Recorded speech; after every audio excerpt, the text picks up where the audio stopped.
Bismillahirrahmanirrahim. Assalamualaikum warahmatullahi wabarakatuh.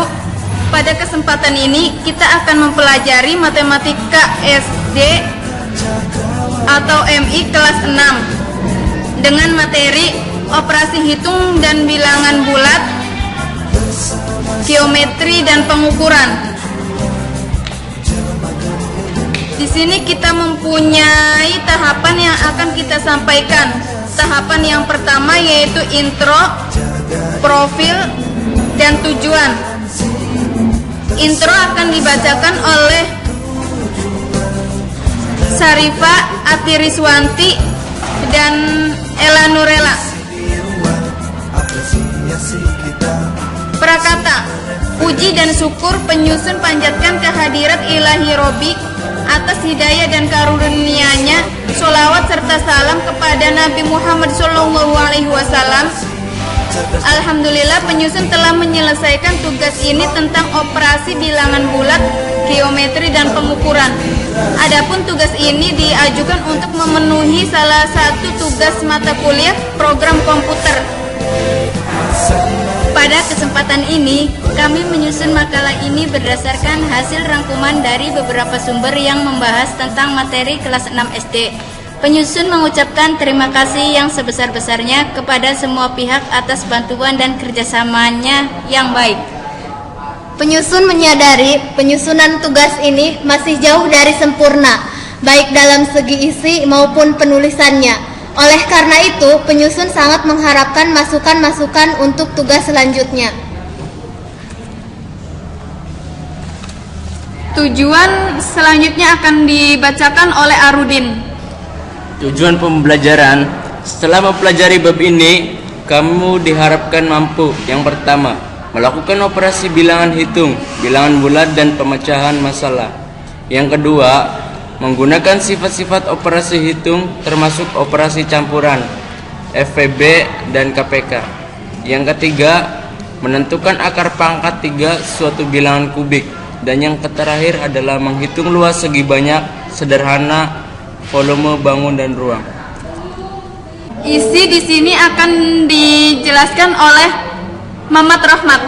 Operasi hitung bilangan bulat dibagi menjadi 4. Yang pertama itu operasi hitung, yang kedua itu pengerjaan hitung campuran, yang ketiga FPB dan KPK perpangkatan 3. Geometri dan pengukuran dibagi menjadi 3. Yang pertama itu luas segi banyak, yang kedua itu luas lingkaran, dan yang terakhir volume, prisma, segitiga dan tabung.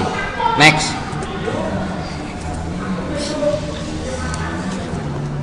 Sifat-sifat operasi hitung dibagi menjadi 3. Yang pertama, sifat komutatif. Seperti yang kamu telah ketahui, sifat komutatif disebut juga sifat pertukaran. Untuk lebih jelasnya, perhatikan penjumlahan berikut. 2 tambah 4 sama dengan 6. 4 tambah 2 sama dengan 4. Jadi 2 tambah 4 sama dengan 4 tambah 2, ruas kiri sama ruas kanan, hasilnya adalah 6. Sifat seperti ini dinamakan sifat komutatif pada penjumlahan. Sekarang coba perhatikan perkalian berikut. 2 dikali 4 sama dengan 8. 4 dikali 2 sama dengan juga 8.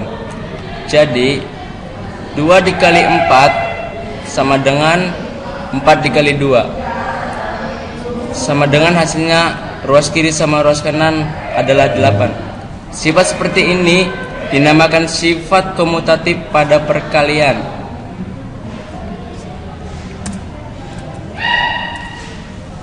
Selanjutnya yaitu apakah sifat komutatif berlaku pada pengurangan dan pembagian. Untuk lebih jelasnya perhatikan contoh berikut.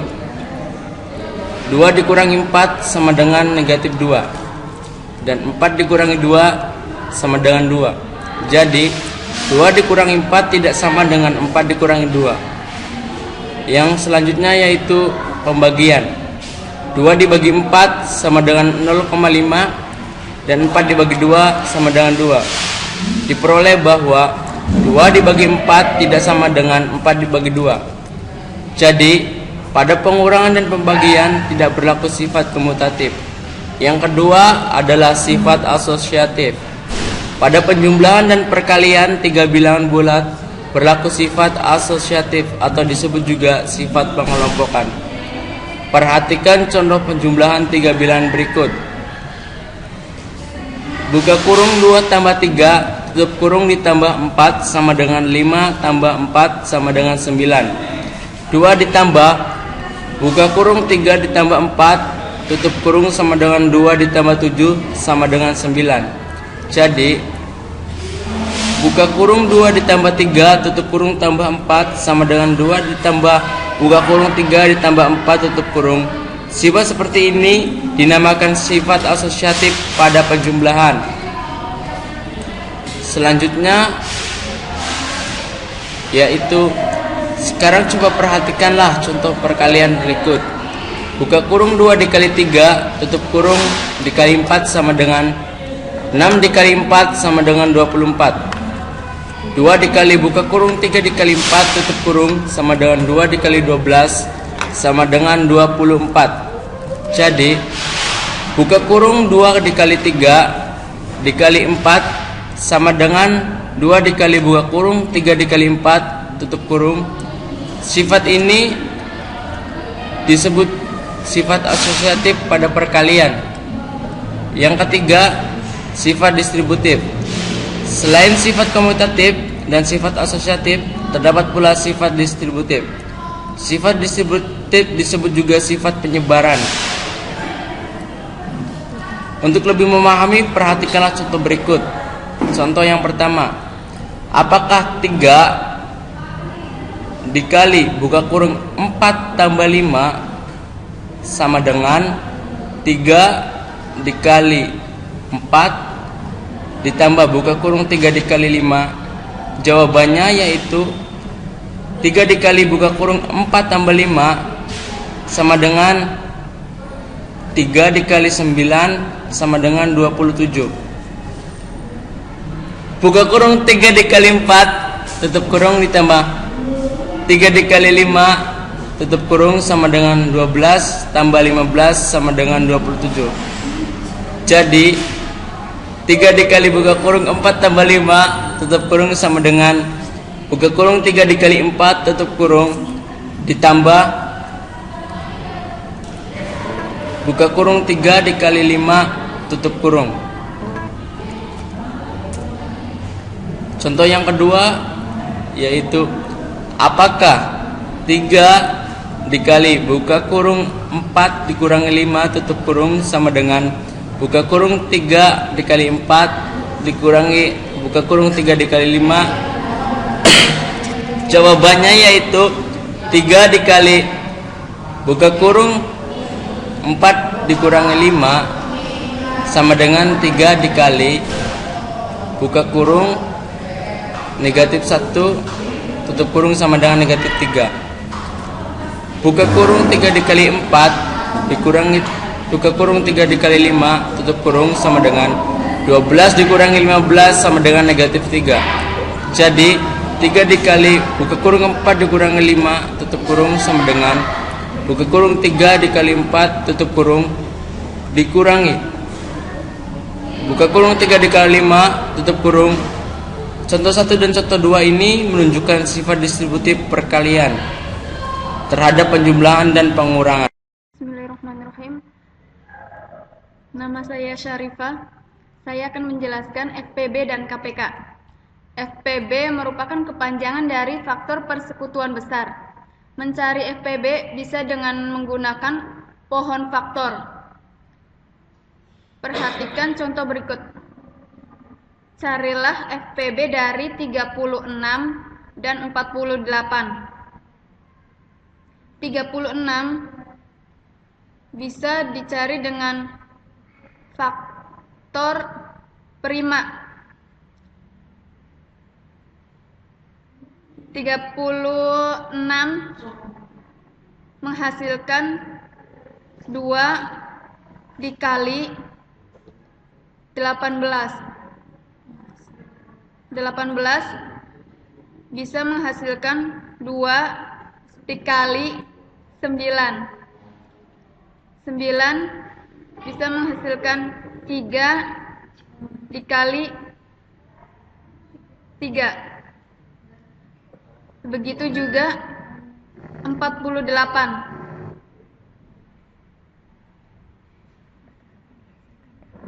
48 dihasilkan dari 2 dikali 24. 24 dihasilkan dari 2 dikali 12. 12 dihasilkan dari 2 dikali 6.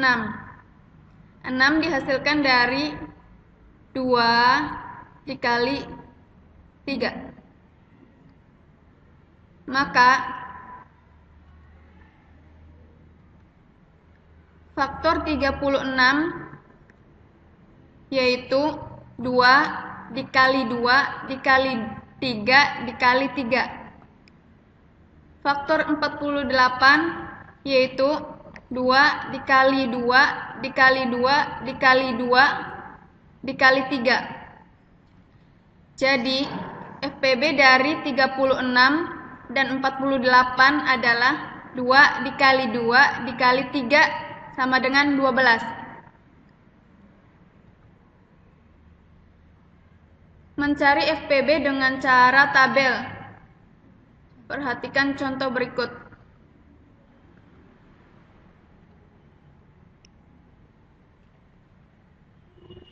(36) dan 48 dibagi bilangan prima 2, 4. 18 dan 24 bisa dibagi 2 menjadi hasilnya 9 dan 12. 9 dan 12 tidak bisa dibagi 2. Jadi kita menggunakan 3 biar sama-sama bisa dibagi. Jadi kita membaginya dengan 3 dan menghasilkan 3 dan 4. Jadi FPB dari 36 dan 48 adalah 3 kali 4 sama dengan 12. Contoh yang pertama dan contoh yang kedua sama hasilnya. Jadi keduanya bisa diterapkan untuk mencari FPB dan FPB.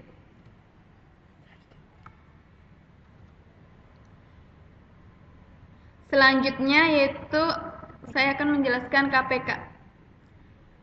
KPK merupakan kepanjangan dari kelipatan persekutuan besar. Kita di sini akan mencari KPK dengan menggunakan pemfaktoran. Caranya yaitu bisa dengan menggunakan kelipatan-kelipatannya. Contohnya yaitu KPK dari 12 dan 15 adalah kelipatan dari 12 yaitu 12, 24, 36, 48, 60, 72, 84, 96, dan seterusnya. Kelipatan dari 15 yaitu 15, 30, 45, 60, 75, 90, 105, dan seterusnya. Jadi, kelipatan 12 dan 15 adalah 60. Kenapa 60? Di sini kita mencari kesamaan menyusun dari kelipatan keduanya. Apabila angkanya terlalu besar, maka sulit menggunakan cara yang di atas. Ada cara yang lebih mudah dibandingkan dengan cara yang di atas, yaitu dengan cara faktorisasi prima. Langkahnya yaitu, bagilah dengan bilangan prima 2, 3, 5, dan seterusnya sampai hasilnya merupakan bilangan prima.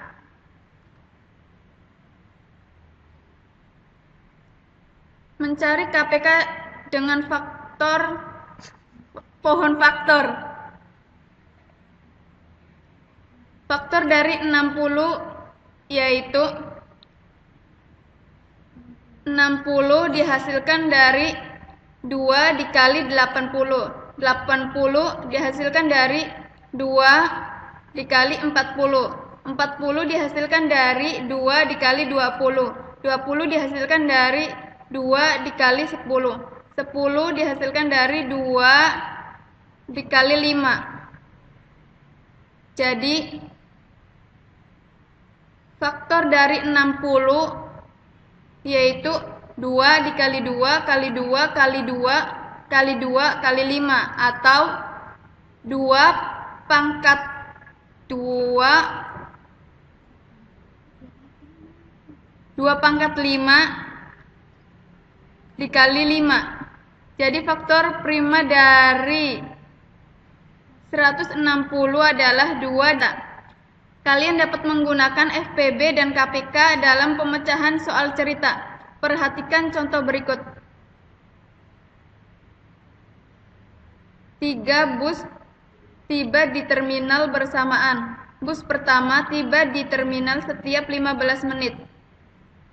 Bus kedua tiba di terminal setiap 30 menit dan bus ketiga tiba di terminal setiap 25 menit. Kapan ketiga bus akan tiba di terminal bersama-sama kembali? Penyelesaiannya yaitu bus pertama tiba di terminal pada menit ke-15. 30 45, 60. Bus kedua tiba di terminal pada menit ke-30, 60, 90, 120. Bus ketiga tiba di terminal pada menit ke-25, 50, 75, 100.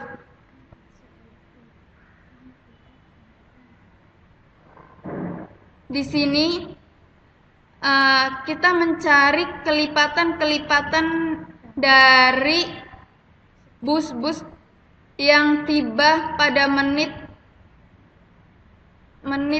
dari awal. Perpangkatan 3. Yang pertama, mengenali arti pangkat 3. Di kelas 5, kamu telah mengenali bilangan berpangkat 2.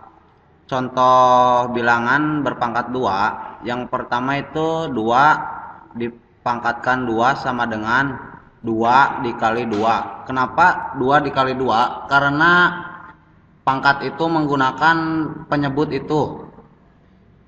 Maka hasilnya 2 pangkat 2 itu sama dengan 2 dikali 2. 3 pangkat 2 sama dengan 3 dikali 3. Bilangan 2 pangkat 2, 3 pangkat 2 disebut bilangan berpangkat 2. Sekarang perhatikan bilangan berikut. 2 pangkat 3 sama dengan 2 dikali 2 dikali 2. Yang kedua itu 3 pangkat 3 sama dengan 3 dikali 3 dikali 3. Bilangan 2 pangkat 3 dan 3 pangkat 3 disebut bilangan berpangkat 3 karena menggunakan pangkatnya 3. Yang kedua itu mengenal bilangan kubik. Bilangan kubik adalah bilangan yang merupakan hasil dari pemangkatan 3 suatu bilangan. Contoh dari bilangan kubik itu yang pertama 1 pangkat 3 sama dengan 1 dikali 1 dikali 1 sama dengan 1. Yang kedua 2 pangkat 3 sama dengan 2 dikali 2 dikali 2 sama dengan 8. Dan yang terakhir, 3 pangkat 3 sama dengan 3 dikali 3 dikali 3 sama dengan 27. Bilangan-bilangan 1, 8, 27 disebut bilangan kubik. Sekarang perhatikan bangun kubus di bawah ini. Jika panjang sisi kubus adalah R, maka volume kubus tersebut Pi sama dengan R dikali R sama dengan R pangkat 3. Maka Pi-nya itu sama dengan R pangkat 3. Volume suatu kubus merupakan bilangan kubik hasil pangkat 3 panjang sisinya. Yang pertama itu penjumlahan dan pengurangan. Yang kedua perkalian dan pembagian. Adapun contoh dari penjumlahan. Yang pertama itu contoh dari penjumlahan 2 pangkat 3 ditambah 3 pangkat 3 sama dengan 8 ditambah 27 hasilnya 35. Yang kedua contoh dari pengurangan 6 pangkat 3 dikurangi 5 pangkat 3. Hasil dari 6 pangkat 3 itu 216 dan 5 pangkat 3 hasilnya 125. Maka 216 dikurangi 125 sama dengan 191. Dan ada contoh juga dari perkalian, yaitu 2 pangkat 3 dikali 5 pangkat 3 sama dengan 8 dikali 125. Udah tahu kan? Sama dengan 1000. Ada juga contoh dari pembagian, yaitu 3 pangkat 3 dibagi 9 sama dengan 27 dibagi 9 sama dengan 3. Ini yang terakhir, menentukan akar pangkat 3 suatu bilangan kubik. Tentunya kamu telah mengenal bilangan kuadrat dan akar pangkat 2. Masih ingatkah kamu cara mencari akar pangkat 2 dari suatu bilangan? Langsung saja perhatikan bilangan kuadrat berikut. 22 sama dengan 2 dikali 2 sama dengan 4. Dan yang kedua itu 42 sama dengan 4 dikali 4 hasilnya 16. Akar pangkat 2 merupakan kebalikan dari pangkat 2. Karena 22 sama dengan 4, maka akar 4 sama dengan akar 2 dikali 2 sama dengan 2. Dan yang 42-nya, karena 42 sama dengan 16, maka akar 16 sama dengan akar 4 dikali 4 sama dengan 4. Oke, thank you bro. Sip. Bismillahirrahmanirrahim.